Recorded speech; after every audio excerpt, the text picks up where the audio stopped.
নমস্কাৰ স্বাগতম জনাইছো আজি দিনটোৰ কেইবাটাও গুৰুত্বপূৰ্ণ খবৰৰ সৈতে মই মানস আৰু আপোনালোকে চাই আছে নিউজ আসাম 24 প্ৰথম খবৰটো দিবলৈ বিচাৰিছো ৰাজ্যত পুনৰ বৃদ্ধি হৈছে কোভিড আক্ৰান্তৰ সংখ্যা আৰু বুধবাৰে কৰোনাত আক্ৰান্ত হৈ 195 গৰাকীকৈ ব্যক্তি আৰু কৰোনাত আক্ৰান্ত হৈ এতিয়াও চিকিৎসাধীন হৈ আছে আন 847 গৰাকীকৈ ব্যক্তি আৰু বুধবাৰে গুৱাহাটীত কৰোনাত আক্ৰান্ত হৈ 104 গৰাকী ব্যক্তি আৰু বৰ্তমানলৈ অসমত কৰোনাত আক্ৰান্তৰ সংখ্যা হৈছে 2,19,027 গৰাকীকৈ ব্যক্তি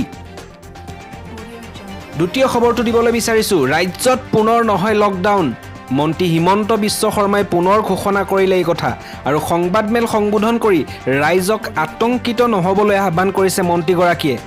আৰু সান্ধ্য আইনো জাৰি কৰা নহব বুলি ঘোষণা কৰিছে হিমন্ত বিশ্ব শৰ্মাই আৰু অসমবাসীক কৰোনাৰ লক্ষণ দেখিলেই পৰীক্ষা কৰিবলৈ আহ্বান কৰিছে ডক্টৰ হিমন্ত বিশ্ব শৰ্মাই 3 নম্বৰ খবৰটো দিবলৈ বিচাৰিছো ছত্তীশগড়ত মাওবাদীৰ আক্ৰমণত প্ৰাণ আহুতি দিয়া দুধনৈ বীৰ শ্বহীদ বাবুল ৰাভাৰ বাসগৃহত বুধবাৰে মুখ্যমন্ত্ৰী সৰ্বানন্দ সোণোৱাল উপস্থিত হয় আৰু বিয়লি 5 বজাত শ্বহীদগৰাকীক শেষ শ্ৰদ্ধাঞ্জলি জ্ঞাপন কৰে আৰু মুখ্যমন্ত্ৰীগৰাকীৰ পিছতে শ্বহীদগৰাকীক শ্ৰদ্ধাঞ্জলি জ্ঞাপন কৰে সাংসদ তপন গগৈয়ে আৰু মুখ্যমন্ত্ৰীগৰাকীয়ে বীৰ শ্বহীদ বাবুল ৰাভাৰ পত্নী লিপিকা ৰাভা আৰু 7 বছৰীয়া কণমানি সন্তানৰ সৈতে মত বিনিময় কৰে আৰু শ্বহীদ পৰিয়ালৰ সদস্যসকলক কৰ্মসংস্থাপন দিয়াৰ ব্যৱস্থা কৰা হ'ব বুলি আশ্বাস দিয়ে মন্ত্ৰী সৰ্বানন্দ সোণোৱালে 4 নম্বৰ খবৰটোলৈকে আগবাঢ়িছো দেশত পুনৰ বৃদ্ধি হৈছে কৰোনা মহামাৰীৰ আতংক আৰু কৰোনাৰ সংখ্যা বৃদ্ধি পাইছে